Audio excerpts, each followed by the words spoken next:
मैं मुसलमानों को जाकर डंके की चोट पर कह रहा हूं कि तुमको वोट आरजेडी को देना है दो, लेकिन प्रशांत किशोर की बात मानो ना मानो, जो बात आपके पैगंबर साहब ने बताई, जो बात इस्लाम में बताई गई है सियासी मामलों के बारे में, कम से कम उस पर गौर फरमाइए।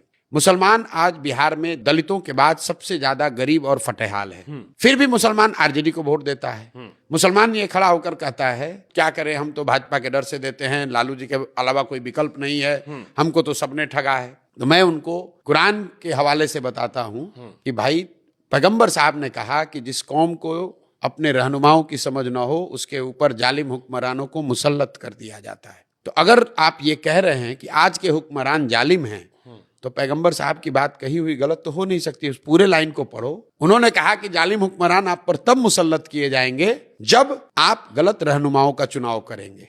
तो आप खुद ही कह रहे हैं कि आज के जो रहनुमा हैं, आपने जिनको रहनुमा बनाया, आज के जो हुक्मरान है वो जालिम है। इसका मतलब है कि जिसको आपने रहनुमा बनाया वो गलत आदमी था। कुरान की शुरुआत का पहला वर्ड है इकरा। इकरा का मतलब है पढ़ो। और जिस कौम के सबसे पवित्र ग्रंथ की शुरुआत होती है इस वर्ड से कि पढ़ो, वो कौम आज अपने बच्चों की पढ़ाई की चिंता ही नहीं कर रहा है।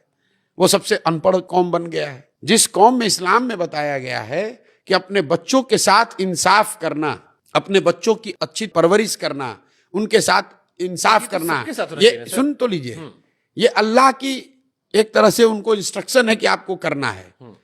और आप अपने बच्चों का जो हक मार कर जा रहे हैं, जो लूट रहे हैं, आपके बच्चों को जिन्होंने अनपढ़ मजदूर बनाया है, उन बच्चों की चिंता न करके भाजपा के डर से लालटेन को वोट दे रहे हो। यार आपको लग रहा है केवल डर से वोट दे रहा है? बिल्कुल, मुसलमान सिर्फ भाजपा के डर से वोट देता है। और यही बात मैं मुसलमानों को कह रहा हूं कि भाई आप कहते हो कि आप अल्लाह को छोड़कर किसी से नहीं डरते हो, और यहाँ हालात ये है कि भाजपा का डर दिखाकर चोर बदमाश डकैत भी आपसे वोट ले जाता है।